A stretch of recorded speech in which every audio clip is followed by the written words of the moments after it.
আজকের সভার সঞ্চালক সহ সভামঞ্চে যে সমস্ত নেতৃবৃন্দ উপস্থিত রয়েছেন, জেলার চেয়ারপারসন প্রাক্তন সাংসদ মমতা সংঘমিত্রা সহ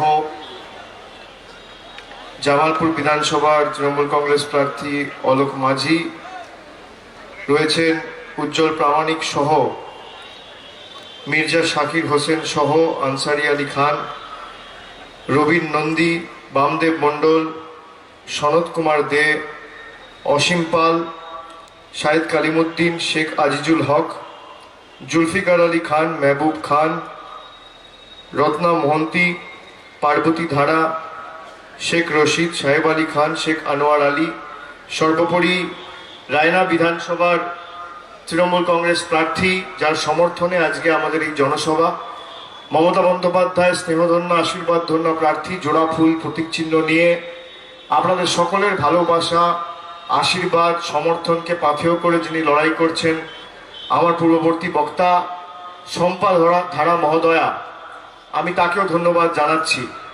যারা সভা স্থলে এসে পৌঁছেছেন এই কাঠফাটা রোদকে উপেক্ষা করে, এখন বেলা 2টো বাজে এবং সাধারণত কলকাতার দিকে যে গরম থাকে, পূর্ব বর্ধমান, বীরভূম, পশ্চিম বর্ধমান এই সমস্ত জেলায় তাপমাত্রা 1 ডিগ্রি 2 ডিগ্রি বেশিই থাকে। তো এই 40 ডিগ্রি 42 ডিগ্রি গরমে যারা ঠাঁই বসে সভায় আমাদের সমর্থন জানিয়েছেন, আমি তাদের সকলকে নতমস্তকে করজোড়ে আমার শ্রদ্ধা কৃতজ্ঞতা জানাচ্ছি। আমার মায়েরা বিপুল সংখ্যায় এসছে, আমি আপনাদের সকলকে ধন্যবাদ জানাচ্ছি। যারা বেলা 2টোর সময় সভায় আসে তারা শুধু বক্তব্য শুনতে আসে না, তারা সিদ্ধান্ত নিয়ে আসে যে আগামী 17 তারিখ ভোটটা জোড়া ফুলে দেবো। যতই অসুবিধা হোক, যতই বাধা বিপত্তি আসুক, তৃতীয়বার মমতা বন্দ্যোপাধ্যায়কে মুখ্যমন্ত্রী বানাবো এবং আর যাই হোক, বহিরাগতদের কাছে এই পূর্ব বর্ধমানের মাটি মাথা নত করবে না। আপনারা দেখেছেন 4 দফায় নির্বাচন ইতিমধ্যেই আমাদের বাংলায় সম্পূর্ণ হয়েছে এবং আপনাদের 5ম দফায় রয়েছে আগামী 17 তারিখ। আমি আপনাদের সকলকে অনুরোধ করব যে এক একটা ভোট গুরুত্বপূর্ণ, সবাই নিজেদের ভোটাধিকার নিজেরা প্রয়োগ করবেন, উন্নয়নের স্বার্থে রায় দেবেন। ভারতীয় জনতা পার্টি এখন সভা সমিতি করছে, তাদের সভা সমিতির কি অবস্থা আপনারা দেখেছেন। ভাড়া করে নেতা আনছে আর লোক হচ্ছে না। আর বেলা 2টোর সময় হেলিপ্যাড থেকে শুরু করে আমাদের সভায় যে বিপুল জনসমর্থন, স্বতঃস্ফূর্ততা আমি উপলব্ধি করছি। উত্তরবঙ্গ থেকে দক্ষিণবঙ্গ আমি সব জায়গায় দিনে 5টা-6টা করে মিটিং করছি। আমি আপনাদের দায়িত্ব নিয়ে বলে যাচ্ছি, তৃতীয়বার মমতা বন্দ্যোপাধ্যায় মুখ্যমন্ত্রী হওয়া 250 আসন নিয়ে শুধু সময়ের অপেক্ষা। এবং 4 দফায় ভোট ইতিমধ্যেই সম্পূর্ণ হয়েছে। প্রথম দফায় আপনারা দেখেছেন জঙ্গলমহলে ভোট ছিল, অনেক বাড়াবাড়ি করার চেষ্টা করেছিল, মানুষ প্রতিবাদ প্রতিরোধের রাস্তা বেছে নিয়েছে। জঙ্গলমহলের মায়েরা, ভাইয়েরা, বোনেরা, জঙ্গলমহলের জনগণ গণতান্ত্রিকভাবে জবাব দিয়ে এদের হাতটা ভেঙে দিয়েছে। দ্বিতীয় দফায় পূর্ব মেদিনীপুর, পশ্চিম মেদিনীপুর বিশ্বাসঘাতকদের পা ভেঙে দিয়েছে।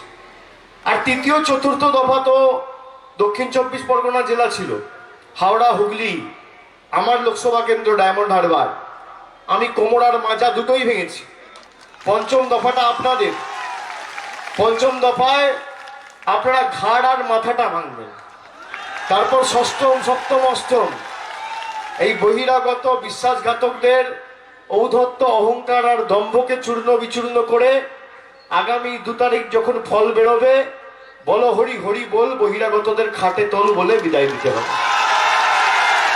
আপনারা দেখেছেন যখন নির্বাচন ঘোষণা হয়েছে, পরের দিন থেকে কিভাবে বাংলা দখল করার জন্য বিজেপি মরিয়া হয়ে উঠেছে। একবার আপনারা দেখলেন কি, প্রথম দিকে মমতা বন্দ্যোপাধ্যায়ের পা ভেঙে দেওয়া হলো, যে করে হোক দমিয়ে রাখতে হবে বাড়িতে, যাতে বেরোতে না পারে, প্রচারে অংশগ্রহণ না করতে পারে। আর মমতা বন্দ্যোপাধ্যায় তো রাতারাতি তৈরি হয় না, মমতা বন্দ্যোপাধ্যায়কে দমানো অত সোজা না, ভাঙা পা নিয়েই লড়াই করছে, উত্তর থেকে দক্ষিণ ছুটে বেড়াচ্ছে। ভাঙা পাই লড়াই হবে, ভাঙা পাই জেতা হবে, পা ভেঙে কোনো লাভ নেই। তো যখন দেখলো ভাঙা পায়ে দমিয়ে রাখা যাচ্ছে না, তখন কি করলো, তখন এজেন্সি দিয়ে ভয় দেখানো শুরু করে দিল। কাজ হলো না, তারপর কি করলো, গুলি করা শুরু করে দিল। 5 জন বঙ্গবাসীকে শীতলকুচিতে কেন্দ্রীয় বাহিনী গুলি করে মারলো। মমতা বন্দ্যোপাধ্যায় বললো আমি আগামীকাল শীতলকুচি যাব। কেন্দ্রীয় নির্বাচন কমিশন কি বললো, বললো না শীতলকুচিতে আমরা কাউকে ঢুকতে দেবো না, নিষেধাজ্ঞা জারি করে দিল 72 ঘন্টার জন্য। তো ঠিক আছে, দেখলো দমিয়ে রাখতে পারছে না, গতকাল আবার একটা অর্ডার বার করেছে যে মমতা বন্দ্যোপাধ্যায়কে প্রচার করতে দেবো না, নিষেধাজ্ঞা জারি করে দিয়েছে একদিনের জন্য। আমি বিজেপির বন্ধুদের জিজ্ঞেস করতে চাই, আপনাদের প্রাক্তন সর্বভারতীয় সভাপতি অমিত শাহ এবং বর্তমান স্বরাষ্ট্রমন্ত্রী প্রত্যেক সভা থেকে বলছে, সাংবাদিক বৈঠক করে বলছে ইসবার 200 পার। তাহলে মমতা বন্দ্যোপাধ্যায়কে এত ভয় কেন? এত ভয় কিসের যে একটা নারী এত বড় একটা দলের তাবর তাবর নেতাদের লেজে গোবরে করেছে? একটা নারী কে লড়াই করতে গিয়ে আজকে, একটা মহিলার সাথে লড়াই করতে গিয়ে আজকে বিজেপির বড় বড় নেতা, প্রধানমন্ত্রী, স্বরাষ্ট্রমন্ত্রী, প্রতিরক্ষা মন্ত্রী, উত্তরপ্রদেশের মুখ্যমন্ত্রী, মধ্যপ্রদেশের মুখ্যমন্ত্রী, যত সব কেন্দ্রীয় মন্ত্রী, স্বরাষ্ট্রমন্ত্রী সবাই আজকে ডেলি প্যাসেঞ্জারি করছে বাংলায়। গুজরাট থেকে, মধ্যপ্রদেশ থেকে, দিল্লি থেকে up down up down up down, যে করে হোক বাংলা দখল করতে হবে। আপনারা দেখুন মায়েরা, মমতা বন্দ্যোপাধ্যায়ের শক্তি কি, বাংলার নারীর শক্তি কি। একমাত্র মহিলা মুখ্যমন্ত্রী ভারতবর্ষের, যে মহিলা একমাত্র, ভারতবর্ষের যত মুখ্যমন্ত্রী আছে একমাত্র মহিলা মুখ্যমন্ত্রী। আপনারা চান মমতা বন্দ্যোপাধ্যায় দিল্লির নেতাদের কাছে গিয়ে আত্মসমর্পণ করুক? আপনারা চান মধ্যপ্রদেশ, গুজরাটের নেতাদের কাছে গিয়ে মমতা বন্দ্যোপাধ্যায় বশ্যতা স্বীকার করুক? আপনারা চান আমরা আগামী 5 বছর বাংলায় যারা থাকি দিল্লির স্থাবক হয়ে বেঁচে থাকি? না আপনারা চান ভাঙা পায়ে লড়াই করে মমতা বন্দ্যোপাধ্যায় যুদ্ধ জয় করে বাংলাকে দিল্লির দরবারে প্রথম করে সুপ্রতিষ্ঠিত করে বিশ্ব দরবারে বিশ্ববন্দিত করে? কি চান? কি চান? কি চান? কি চান? আপনারা চান মমতা বন্দ্যোপাধ্যায় মাথা নত করুক? আপনারা চান মমতা বন্দ্যোপাধ্যায় আত্মসমর্পণ করুক? আপনারা চান বাংলা বর্ধমানের আবেগকে দিল্লির বুকে বিক্রি করে দেওয়া হোক? এদেরকে বোঝাতে হবে যে এই মাটিটা গুজরাট, উত্তরপ্রদেশ, মধ্যপ্রদেশ না, এটা বাংলার মাটি, দুর্জয় ঘাঁটি। বুঝে নেবে দুর্বৃত্ত। এখানে তুমি যত জোর লাগাবে, যত লোহা আছে না, লোহাকে যত পোড়াবে, যত কাঁটাবে, সে লোহা তত তেজি হয়, বলিষ্ঠ হয়। তৃণমূল দলটাও তেমন। তোমরা যত প্রহার করবে আর বাংলার মাটিটাও তেমন। তোমরা কি ভাবছো বাঙালি মেরে বাংলা দখল করবে? আপনারা বলুন, এই যে শীতলকুচিতে 4র্থ দফায় যে ঘটনা ঘটেছে, 5 জন রাজবংশীকে খুন করে হত্যা করেছে কেন্দ্রীয় বাহিনী, আপনারা সমর্থন করেন? মায়েরা, বাঙালির রক্তে যারা বাংলা দখল করতে আসে তাদের জামানত আগামী দিন বাজেয়াপ্ত করবেন কি করবেন না? এদের যোগ্য জবাব দেওয়া উচিত কি উচিত না? এদের কড়ায় গন্ডায় জবাব দেওয়া উচিত কি উচিত না? যারা বাঙালির রক্তে বাংলা দখল করতে চায়, যারা বাঙালির রক্তের বিনিময়ে নিজেদের লালসা পূরণ করতে চায়, তাদেরকে আগামী দিন যোগ্য জবাব দেওয়া উচিত কি উচিত না? বলছে কেন্দ্রীয় বাহিনী আত্মরক্ষার জন্য গুলি চালিয়েছে। আপনারা শুনে রাখুন, কেন্দ্রীয় বাহিনী কখন আত্মরক্ষার জন্য গুলি চালায়? যখন যার উপর গুলি চালাচ্ছে তার হাতে যদি অস্ত্র থাকে, বন্দুক থাকে, পিস্তল থাকে, অস্ত্র থাকে, বোম থাকে, তখন আপনি গুলি চালালেন, আমি বুঝতে পারছি। আপনারা বলুন, যাদের উপর গুলি চালিয়েছে একজনের হাতে অস্ত্র ছিল? এমনকি তাদের হাতে একটা লাঠি বা ডান্ডা পর্যন্ত ছিল না। তাদের অপরাধ কি? তারা গরিব, তারা খেটে খাওয়া মানুষ। তাদের সব থেকে বড় অপরাধ হচ্ছে তারা বাঙালি। তাদের সব থেকে বড় অপরাধ হচ্ছে তারা বাংলার মানুষ। তাদের সব থেকে বড় দোষ, অপরাধ হচ্ছে তারা দিল্লির নেতাদের কাছে বশ্যতা স্বীকার করেনি, তাই গুলি চালিয়ে মেরেছে। বিজেপির নেতারা 6 মাস আগে ভাষণে বলতো, মনে আছে, যে সিআরপিএফ কে বলবো গুলি চালাও বুক লক্ষ্য করে, মনে আছে? সায়ন্তন বসুর ভাষণ মনে আছে? আমি আমার সাথে এনেছি, আপনি ভাষণটা শুনবেন কি বলেছিল? শুনবেন? শুনে রাখুন।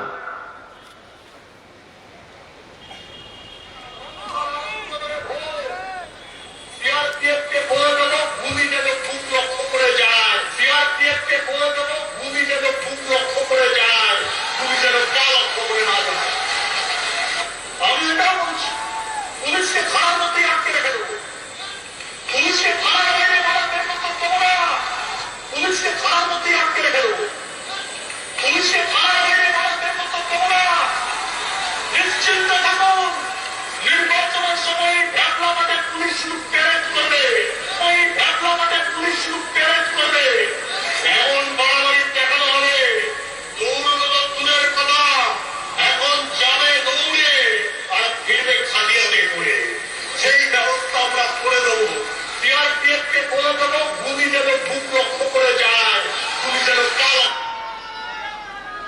বলছে সিআরপিএফ কে বলে দেবো গুলি যেন বুক লক্ষ্য করে যায়, পা লক্ষ্য করে না যায়। তাহলে কার প্ররোচনায় ঘটনা ঘটেছে? কার প্ররোচনায় ঘটনা ঘটেছে? আপনি বলুন, আত্মরক্ষার জন্য যদি কেউ গুলি চালায়, গুলি হাতে চালাক, গুলি পায়ে চালাক, গুলি হাঁটুতে চালাক, গুলি অন্য কোথাও চালাক, কিন্তু পয়েন্ট ব্ল্যাঙ্ক রেঞ্জ থেকে যখন বুকে গুলি করা হয়, কার নির্দেশে গুলি করা হয়? কার প্ররোচনায় গুলি করা হয়? কার ইন্ধনে গুলি করা হয়? আজকে স্পষ্ট না? দিলীপ ঘোষ গত পরশুদিন বরানগরে সভা করে বলছে যে দেখেছেন শীতলকুচিতে কি হয়েছে, সুতরে যান নইলে জায়গায় জায়গায় শীতলকুচি হবে। বাঙালির নামের লজ্জা দিল্লির তল্পিবাহকতা করে বাঙালির রক্তে তোমরা বাংলা আগামী দিন গুজরাটের হাতে, মধ্যপ্রদেশের হাতে তুলে দিতে চাইছো? আপনারা বলুন, প্রধানমন্ত্রী, স্বরাষ্ট্রমন্ত্রী মধ্যে যদি বিন্দু মাত্র মনুষ্যত্ব বা মানবতা বা বিবেকবোধ থাকে, তাহলে দিলীপ ঘোষকে আর রাহুল সিনহাকে দল থেকে বহিষ্কার করা উচিত কি উচিত না? উচিত কি উচিত না? আজকে বলুন, নেতাই নন্দীগ্রামের পরে এই গণহত্যা প্রথম 10 বছরে মমতা বন্দ্যোপাধ্যায়ের শাসনকালে কেউ দেখতে পেয়েছে? এই কেন্দ্রীয় সরকার যবে থেকে ক্ষমতায় এসছে প্রত্যেকটা রাজ্যে চেষ্টা করেছে দাঙ্গা লাগানো, নিজেদের স্বার্থ, রাজনৈতিক স্বার্থ চরিতার্থ করতে। আজকে রাজ্যের আইন শৃঙ্খলা কার দায়িত্ব? ইলেকশন কমিশনের দায়িত্ব। কুচবিহারের এসপি কে পাল্টেছে? নির্বাচন কমিশন পাল্টেছে। রাজ্যের এডিজি ল অ্যান্ড অর্ডার কে পাল্টেছে? নির্বাচন কমিশন পাল্টেছে। পুলিশের ডিজিপি কে পাল্টেছে? নির্বাচন কমিশন পাল্টেছে। তাহলে রাজ্যের আইন শৃঙ্খলা কার দায়িত্ব? নির্বাচন কমিশনের দায়িত্ব। 5 জন বাঙালিকে হত্যা করা হলো। আগামী দিন আমি অনুরোধ করব আপনাদের করজোড়ে, যতই বুকে কষ্ট থাকুক, ক্ষোভ থাকুক, রাগ থাকুক, অভিমান থাকুক, আগামী দিন বুলেটের জবাব ব্যালটের মাধ্যমে 17 তারিখ দেবেন। বুলেটের জবাব ব্যালটের মাধ্যমে দিতে হবে। নিজের ভোট নিজে দিতে হবে। এটা শুধুমাত্র মমতা বন্দ্যোপাধ্যায়কে তৃতীয়বার মুখ্যমন্ত্রী করার লড়াই নয়, এটা আমাদের আত্মসম্মান, আত্ম অভিমান, মর্যাদা, সম্মান রক্ষার লড়াই। বাংলাকে বহিরাগত এবং বিশ্বাসঘাতকদের হাত থেকে বাঁচানোর লড়াই। আমি আপনাদের অনুরোধ করব, দেখুন, যে করে হোক বাংলা দখল করার জন্য আজকে কি না করছে এরা। আর যেখানে সভা সমিতি করছে, উন্নয়ন নিয়ে কোনো কথা নেই, খালি সকাল থেকে রাত অব্দি মমতা বন্দ্যোপাধ্যায়ের বাপ বাপান্ত আর তৃণমূল কংগ্রেসকে গালিগালাজ করা, এছাড়া আর কোনো কথা নেই। এরা বলছে সোনার বাংলা করব। কি করে সোনার বাংলা করবে? রোজ 10টা করে বাঙালি খুন করে, রোজ মানুষ মেরে, বাংলা বলতে পারে না, বাংলা লিখতে পারে না, বাংলা পড়তে পারে না, যে মঞ্চ থেকে বক্তব্য রাখছে পিছনে কি লেখা আছে বলতে পারবে না, নিজের নামটা বাংলায় লিখতে পারবে না। স্বামী বিবেকানন্দকে বলছে বিবেকানন্দ ঠাকুর। রবীন্দ্রনাথ ঠাকুরের জন্মস্থান কোথায়? জোড়াসাঁকোর জায়গায় বলছে শান্তিনিকেতন। হরিচাঁদ ঠাকুরকে বলছে হরিশ্চন্দ্র ঠাকুর। সহজ পাঠকে লিখেছে জানে না। ঠাকুর পঞ্চানন বর্মাকে বলছে পঞ্চানন বর্মন। এরা নাকি সোনার বাংলা করবে। এক লাইন বাংলায় বলতে পারবে? এই তাবড় তাবড় যারা নেতারা আছে নিজের নামটা বাংলায় লিখতে পারবে না, এরা নাকি সোনার বাংলা করবে। আজকে কথায় কথায় মমতা বন্দ্যোপাধ্যায়কে আক্রমণ। আমি তো দায়িত্ব নিয়ে বলছি, আপনারা বলেন যে আমরা দেশের সব থেকে বড় রাজনৈতিক দল। আপনি যদি দেশের সব থেকে বড় রাজনৈতিক দল হন, আর আপনি যদি প্রকৃত রাজনীতিবিদ হন, আপনি আপনার রিপোর্ট কার্ড নিয়ে আসুন যে আপনি এই রায়নার জন্য, খণ্ডঘোষের জন্য, বর্ধমানের জন্য আপনি কি কাজ করেছেন। আপনি গলসির জন্য, কালনার জন্য, জামালপুরের জন্য, মেমারির জন্য কি কাজ করেছেন। আপনি আপনার রিপোর্ট কার্ড নিয়ে আসুন। 7 বছর আপনারা ক্ষমতায়। আপনি বর্ধমান তো কৃষি প্রধান জেলা, আপনি কটা কৃষকের পাশে দাঁড়িয়েছেন? কটা উন্নয়নমূলক প্রকল্প করে মানুষের পাশে দাঁড়িয়ে মানুষের দিকে সাহায্যের হাত বাড়িয়ে দিয়েছেন? আপনি আপনার রিপোর্ট কার্ড নিয়ে যান, আমি আমার রিপোর্ট কার্ড নিয়ে আসবো। আমি চ্যালেঞ্জ করছি এই মঞ্চ থেকে, বাংলায় 80,000 বুথ রয়েছে। এই বর্ধমান জেলা, পূর্ব বর্ধমান জেলা, 16টা বিধানসভা। আপনি ঠিক করুন আপনি কোথায় সভা করবেন। আপনি মঞ্চ বাঁধুন, আপনি সঞ্চালক ঠিক করুন, আপনি জায়গা ঠিক করুন। একদিকে আপনি থাকবেন, বিজেপির সর্বভারতীয় নেতা থাকবে, আর একদিকে আমি থাকবো, অভিষেক বন্দ্যোপাধ্যায়। আপনি আপনার রিপোর্ট কার্ড নিয়ে যাবেন, আমি আমার রিপোর্ট কার্ড নিয়ে যাব।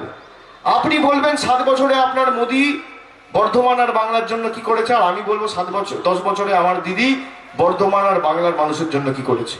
তথ্য পরিসংখ্যানকে সামনে রেখে লড়াই হবে, যদি প্রকৃত রাজনীতিবিদ হন আর বুকের পাটা থাকে। আমি দায়িত্ব নিয়ে বলছি, উন্নয়নের নিরিখে লড়াই করুন। 10-0 গোল দিয়ে যদি মাঠের বাইরে না করতে পারি, বোকারটা করে রাজনীতির আঙিনায় পা রাখবো না। কোথায় লড়াই করবেন বলুন? আপনি জায়গা ঠিক করুন, আপনি মঞ্চ ঠিক করুন, আপনি আপনার রিপোর্ট কার্ড নিয়ে আসুন, আমি আমার রিপোর্ট কার্ড নিয়ে যাব। একটা ছাত্র পড়াশোনায় ভালো না খারাপ তার রিপোর্ট কার্ড দেখলে বোঝা যায়। একটা যুবক বা যুবতী পড়াশোনায় কেমন তার রিপোর্ট কার্ড দেখলে বোঝা যায়। তা সরকারের রিপোর্ট কার্ড থাকা উচিত না? থাকা উচিত না? আমরা তো বঙ্গধ্বনি যাত্রা করে মানুষকে রিপোর্ট কার্ড দিয়েছি, আপনাদের রিপোর্ট কার্ড কোথায়? বলছে আমরা ক্ষমতা এলে আয়ুষ্মান ভারত করবো, স্বাস্থ্যসাথী তুলে দেবো। আপনারা শুনে রাখুন মায়েরা, এখানে ক্যামেরা আছে, আমি দাঁড়িয়ে বলে যাচ্ছি আপনাদের সাক্ষী রেখে। বাংলায় 10 কোটি মানুষ থাকে, এরা আয়ুষ্মান ভারত দিতে চেয়েছিল 1 কোটি লোককে, 10% লোককে। মমতা বন্দ্যোপাধ্যায় গর্জে উঠেছিল, বলেছে হবে না। তার কারণ মমতা ব্যানার্জি বলেছে যে 2016 সালে আমাকে 45% মানুষ ভোট দিয়ে মুখ্যমন্ত্রী করেছে, 55% মানুষ আমার বিপক্ষে ভোট দিয়েছে। যারা ভোট দিয়েছে আমি তাদেরও মুখ্যমন্ত্রী, যারা আমার বিপক্ষে ভোট দিয়েছে আমি তাদেরও মুখ্যমন্ত্রী। আমি যখন মুখ্যমন্ত্রী হয়ে নির্বাচিত হয়েছি, আমার কোনো জাতি ধর্ম নেই, আমার একটাই ধর্ম, মানব ধর্ম। আমি যদি পরিষেবা দিই, 10 কোটি মানুষের দোরগোড়ায় পরিষেবা যাবে, আমি আলাদা করে 10% লোককে পরিষেবা দিতে পারবো না। দিদি শুরু করলো স্বাস্থ্যসাথী প্রকল্প, আয়ুষ্মান ভারত যারা বলছে আমরা শুরু করব, এই রায়না বিধানসভায় কত লোক থাকে? 3 লাখ লোক থাকে, 30,000 লোক পরিষেবা পাবে, 2,70,000 লোক পরিষেবা পাবে না। আপনারা সেই সরকার চান না? মমতা বন্দ্যোপাধ্যায়ের স্বাস্থ্যসাথী যেখানে একটা লোকও বাদ যাবে না, 3 লক্ষ লোকই পরিষেবা পাবে, সেই সরকার চান? আপনার বাড়িতে আপনার মাথার উপর ছাদটা যদি পাকা হয়, আপনি শুনে রাখুন, জেনে রাখুন, আপনি আয়ুষ্মান ভারত পাবেন না। এটা কেন্দ্রীয় সরকারের গাইডলাইনে রয়েছে, এটা ভাওতা দিচ্ছে। আমি মিথ্যে কথা বললে আমার বিরুদ্ধে মিথ্যে মামলা করুক, আমাকে জেলে ঢোকাক। কে সত্যি কথা বলছে? দুধ কা দুধ, পানি কা পানি। আমি তো ক্যামেরার সামনে সাক্ষী রেখে বলে যাচ্ছি আপনাদের। আপনার মাথার উপর ছাদ পাকা থাকলে আপনি আয়ুষ্মান ভারত পাবেন না। আপনার বাড়িতে যদি স্কুটার থাকে কারো, আপনি আয়ুষ্মান ভারত পাবেন না। আপনার বাড়িতে পরিবারের কোনো সদস্যর হাতে যদি মোবাইল ফোন থাকে, স্মার্টফোন, আপনি আয়ুষ্মান ভারত পাবেন না। আপনার বাড়িতে যদি টিভি থাকে, আপনি আয়ুষ্মান ভারত পাবেন না। আপনার বাড়িতে যদি ফ্রিজ থাকে, আপনি আয়ুষ্মান ভারত পাবেন না।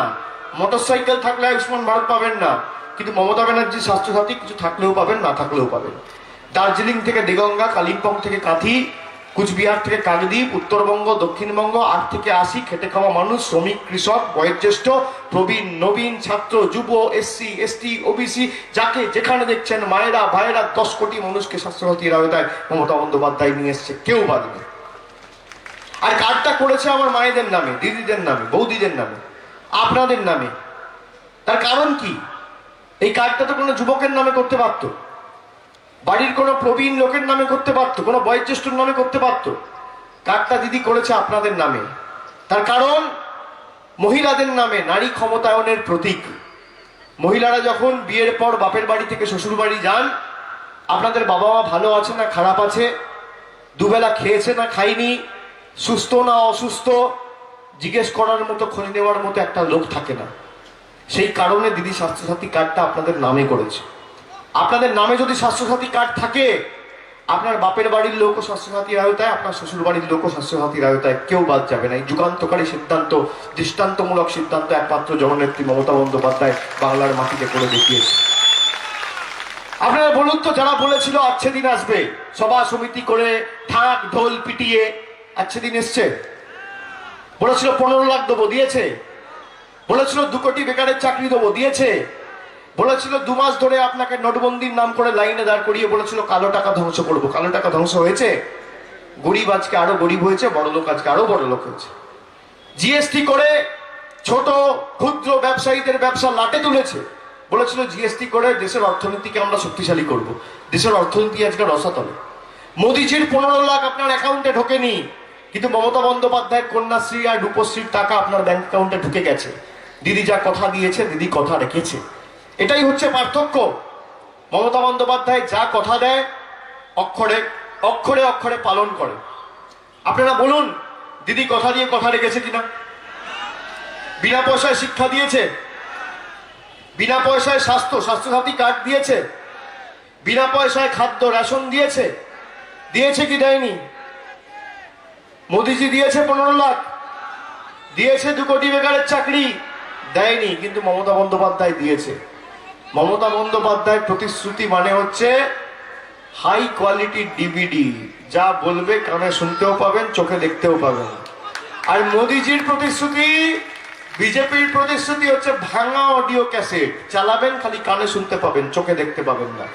আপনি কার সাথে থাকবেন সিদ্ধান্ত আপনাকে নিতে হবে। দিদি যা বলেছে অক্ষরে অক্ষরে পালন করেছে। দিদি কথা দিয়ে কথা রেখেছে। এই যে দিলীপ ঘোষ বলছিল না, বলে স্বাস্থ্যসাথী কার্ড ভাওতা, তার পরের দিন দেখুন দিলীপ ঘোষের বাড়ির দাদা আর বৌদি গিয়ে স্বাস্থ্যসাথী কার্ড করিয়ে বলছে মমতা ব্যানার্জি জিন্দাবাদ। আপনি কি বলবেন এদেরকে?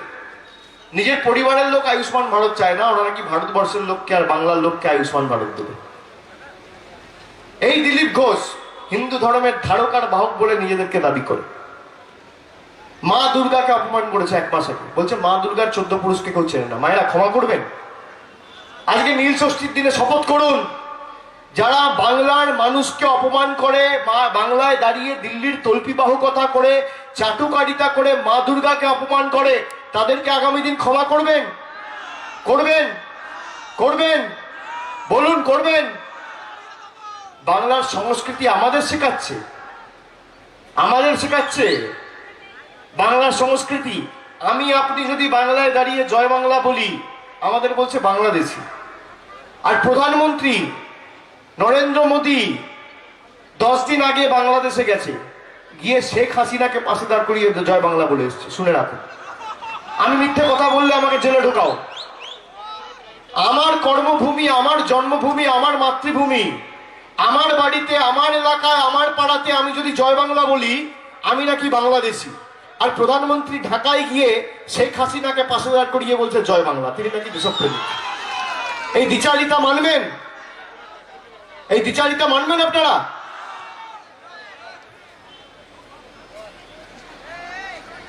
আমি করলে বলৎকার আর তুমি করলে চমৎকার,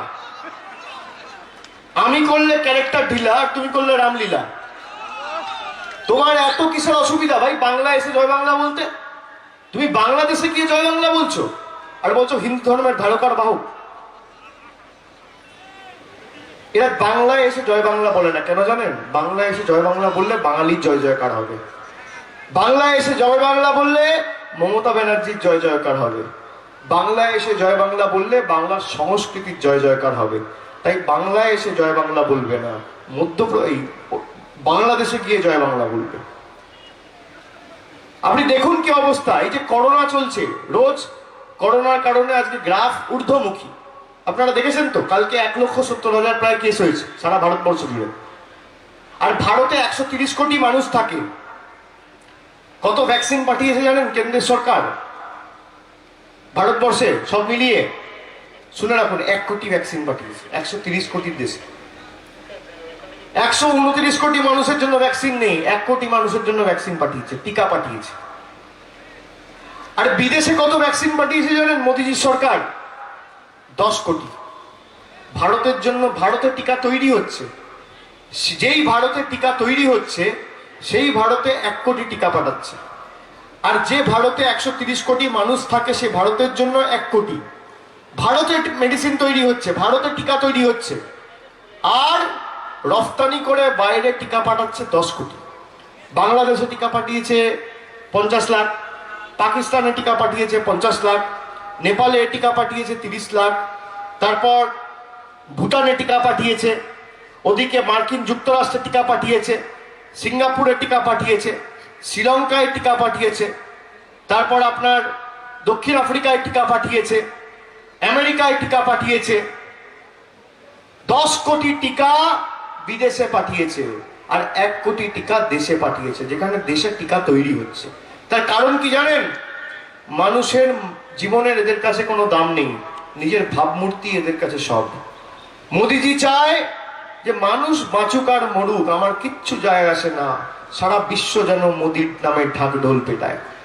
সেখানে বাংলার মেয়ে মমতা বন্দ্যোপাধ্যায়কে দেখুন, 10 কোটি মানুষকে খাদ্যসাথীর আওতায় নিয়ে এসছে। বলতে পারতো তো যে আমি 1 কোটি লোককে খাদ্যসাথীর আওতায় আনবো, 1 কোটি আমি গুজরাটের লোককে দেবো, আগামী দিন যাতে আমার দলকে সর্বভারতীয় দল করা যায়। 1 কোটি মধ্যপ্রদেশে দেবো, 1 কোটি আসামে দেবো, 30 লাখ ত্রিপুরায় দেবো, 20 লাখ অরুণাচলে দেবো, 10 লাখ তামিলনাড়ুতে দেবো, 10 লাখ উত্তরপ্রদেশে দেবো। বলতে পারতো তো? মমতা বন্দ্যোপাধ্যায় তা করেনি। আপনি বিজেপি করলেও আপনি স্বাস্থ্যসাথীর আওতায়, আপনি সিপিএম করলেও আপনি স্বাস্থ্যসাথীর আওতায়, আপনি কংগ্রেস করলেও আপনি স্বাস্থ্যসাথীর আওতায়, আপনি তৃণমূল করলেও স্বাস্থ্যসাথীর আওতায়, আপনি নির্দল করলেও স্বাস্থ্যসাথীর আওতায়। মোদিজির কাছে নিজের ভাবমূর্তি আগে, কিন্তু মমতা বন্দ্যোপাধ্যায়ের কাছে নিজের রাজ্যের মানুষের জীবন এবং প্রাণ আগে। এটাই হচ্ছে পার্থক্য দুজনের মধ্যে। চোখে আঙ্গুল দিয়ে মমতা বন্দ্যোপাধ্যায় প্রমাণ করেছে। আমি আপনাদের অনুরোধ করব যে উন্নয়নের নিরিখে আমরা যেখানেই সভা সমিতি করছি, আমরা উন্নয়নের কথা বলছি, আমরা বলছি দিদি কি করেছে এবং আগামী দিন আপনি কেন ভোট দেবেন। বিজেপি এতগুলো রাজ্যে ক্ষমতায়, একটা রাজ্য বলুক তো যেখানে বিনা পয়সায় স্বাস্থ্য, বিনা পয়সায় চিকিৎসা, বিনা পয়সায় খাদ্য দিচ্ছে? একটা রাজ্য বলতে পারবেন? বলতে পারবেন না। আপনি দেখুন, একটা মহিলার সাথে লড়াই করতে গিয়ে এরা পারছে না। এই কয়েকদিন আগে শম্পা ধারার উপর আক্রমণ করেছে বিজেপির কর্মীরা, দা নিয়ে, কুঠারি নিয়ে, তীর ধনুক নিয়ে আক্রমণ করেছে। কেন? একটা এসসি বা বাড়ির মহিলা, একটা দলিত বাড়ির মেয়ে গায়ে লাগছে। তার কারণ সারা ভারতবর্ষ জুড়ে কেন্দ্রীয় সরকারের তথ্য পরিসংখ্যান যদি আপনারা দেখেন, ভারতবর্ষে গত 7 বছরে সব থেকে বেশি যদি কোনো রাজনৈতিক দল কোনো সমাজের উপর অত্যাচার করে থাকে, সেই দলের নাম বিজেপি, আর এই সমাজের নাম হচ্ছে দলিত। উত্তরপ্রদেশ থেকে, ঝাড়খণ্ড থেকে শুরু করে হাতরাসে আজকে দেখুন, দলিত একটা নাবালিকাকে পুড়িয়ে খুন করা হয়েছে, গণধর্ষণ করে জ্বালিয়ে দেওয়া হয়েছে, মা বাবাকে মুখ দেখতে দেওয়া হয়নি। সব থেকে বেশি আদিবাসী দলিতদের উপর যদি কোনো দল অত্যাচার করে, সেই দলটার নাম হচ্ছে ভারতীয় জনতা পার্টি। আজকে শম্পা ধারাকে আক্রমণ করছে কেন? একটা দলিত বাড়ির মেয়ে যদি আগামী দিন উঠে এমএলএ হয়, এদের হজম হবে না। মমতা বন্দ্যোপাধ্যায় খেটে খাওয়া মানুষ, শ্রমিক, কৃষক, এসসি এসটি ওবিসিদের পাশে দাঁড়িয়েছে। তাদের মধ্যে থেকে নেতৃত্ব তৈরি করে আগামী দিন মানুষের জন্য কাজ করার জন্য সঠিক লোককে তুলে ধরে আপনাদের মাঝে জায়গা তৈরি করে দিয়েছে, যাতে উন্নয়নের কাজ তাদের হাত ধরে আগামী দিন বিধানসভায় সম্পূর্ণ হয়। সেটাই হচ্ছে বিজেপির গাত্রদাহ। আমি আপনাদের অনুরোধ করব যে আগামী দিন আমাদের গড়ায় গন্ডায় জবাবটা ভোটের মাধ্যমে দিতে হবে। আপনাদের এক একটা ভোট এই 2 নম্বরই নেতাগুলো আর বহিরাগতদের গালে এক একটা চড়ের সমান, এই কথাটা মনে রাখবেন। ভোটেই একমাত্র এদের জামানত বাজেয়াপ্ত করা যেতে পারে। আর দিদি যা কথা দিয়েছে, কথা রেখেছে। দিদি 17 তারিখ ইস্তাহার প্রকাশ করেছে। ইস্তাহার প্রকাশ করে কি বলেছে? 10 অঙ্গীকারের কথা বলেছে। তার মধ্যে 4টে অঙ্গীকার খালি আমি আপনাদের বলবো। প্রথম অঙ্গীকার কি? দিদি বলেছে আর তৃতীয়বারের জন্য মামাটি মানুষের সরকার প্রতিষ্ঠা হবে। আর বাংলায় আমাদের সমাজে যত কৃতি ছাত্রছাত্রী রয়েছে, যারা ভাবে যে 12-এর পর আমরা পড়াশোনা করব, কেউ মেডিকেল পড়বে, কেউ ডাক্তারি পড়বে, কেউ ইঞ্জিনিয়ারিং পড়বে, কিন্তু ভাবে প্রাইভেটে পড়তে গেলে তো অনেক টাকা খরচা, আমার বাবা মার কাছে তো টাকা নেই, আমার পড়াশোনার দায়ভার, আমার পড়াশোনার দায় দায়িত্ব কে নেবে? দিদি বলেছে কারোর কাছে হাত পাততে হবে না। আমার সরকার আসার পরদিন থেকে বাংলায় যত কৃতি ছাত্রছাত্রী আছে, আমি সবাইকে 10 লাখ টাকা স্টুডেন্ট ক্রেডিট কার্ড করে দেবো। মা বাবার কাছে হাত পাততে হবে না, নিজের ভবিষ্যৎ তোমরা নিজেরা করো। আমার সরকার তোমাদের দায় দায়িত্ব নিচ্ছে। দ্বিতীয়, ন্যূনতম মাসিক আয়। এই যে মায়েরা আছেন, দিদিরা আছেন, স্বাস্থ্যসাথী কার্ড দিদি আপনাদের নামে করেছে। কেন বললাম? ন্যূনতম মাসিক আয় কি? ন্যূনতম মাসিক আয় হচ্ছে এমন একটা প্রকল্প যেখানে ভারতবর্ষ এবং সমগ্র বিশ্বে আজ পর্যন্ত কেউ করে দেখাতে পারেনি, প্রথম শুরু হচ্ছে। বাংলায় যত পরিবার রয়েছে, যত পরিবার এই বর্ধমান জেলায়, এই রাজ্যে, এই বিধানসভায়, এই লোকসভায়, এই অঞ্চলে যত পরিবার রয়েছে, 1,60,00,000 পরিবারের হাতে মাসে মাসে 500 টাকা, বছরে 6,000 টাকা বাংলার সরকার পৌঁছে দেবে। দিদি কথা দিয়েছে ক্ষমতায় আসার পর দিন থেকে। আর আপনি যদি এসসি এসটি পরিবার হন, তপশিলি জাতি উপজাতি পরিবারের সদস্য হন, তাহলে সরকার আপনাকে মাসে 500 টাকা না, মাসে 1,000 টাকা দেবে। সরাসরি 12,000 টাকা বছরে আপনার অ্যাকাউন্টে ঢুকে যাবে, কারোর কাছে হাত পাততে হবে না। দিদি কথা দিয়েছে। তৃতীয়, আমরা 5 বছর ধরে কৃষক বন্ধু করছি। কৃষকদের একর পিছু 5,000 টাকা, তাদের বীমা তৈরি করে দেওয়া। এখন বিজেপি নির্বাচনের আগে এসে নাটক করে বলছে যে আমরা কৃষককে 6,000 টাকা দিতে চাই, বাংলার রাজ্য সরকার দিতে দিচ্ছে না। বলছে কি বলছে না? বলছে তো। আপনারা শুনে রাখুন দিদি কি বলেছে। দিদি বলেছে 2 মে সরকার প্রতিষ্ঠা হবে, তার পরের দিন থেকে বাংলার 68 লক্ষ ক্ষুদ্র এবং প্রান্তিক কৃষককে আমার কেন্দ্রের সরকারের 5,000 লাগবে না, 6,000 লাগবে না, আমার রাজ্য সরকার 10,000 টাকা দেবে একর পিছু আগামী দিন 68 লক্ষ ক্ষুদ্র এবং প্রান্তিক কৃষককে। একদিকে জুমলাবাজ ধাপ্পাবাজ নেতা দিল্লি থেকে 8,500 কোটি টাকার বিমানে আসছে, 6 কোটি টাকার বুলেট প্রুফ গাড়িতে চড়ছে, আর 1,500 কোটি টাকার পার্টি অফিস তৈরি করেছে দিল্লির বুকে, আর কৃষককে দিচ্ছে 6,000। আর একদিকে বাংলার মেয়ে পরনে সুতির শাড়ি সাদা, পায়ে হাওয়াই চপ্পল, থাকছে টালির ছাদের ঘরের তলায়, আর কৃষককে দিচ্ছে 10,000। আপনি কাকে নির্বাচিত করবেন সিদ্ধান্ত আপনার। আর চতুর্থ, শুনে রাখুন, দিদি আপনাদের বলেছিল বিনা পয়সায় রেশন দেবো, পাচ্ছেন তো? পাচ্ছেন? আগামী দিন বিনা পয়সায় রেশন চান? আগামী 5 বছর বিনা পয়সায় রেশন চান না চান না? চান না বিনা পয়সায় ভাষণ চান? কেউ কেউ বিনা পয়সায় ভাষণ চায় নাকি? চান না? বিনা পয়সায় ভাষণ চান না, বিনা পয়সায় রেশন চান, তাই তো? বিনা পয়সায় রেশন কারা চায়? একটু হাত তুলুন তো। বিনা পয়সায় রেশন চান 5 বছর, আগামী 5 বছর বিনা পয়সায় রেশন চান। তা রেশন যখন দেওয়া হয়, রেশন কোত্থেকে সরবরাহ করা হয়?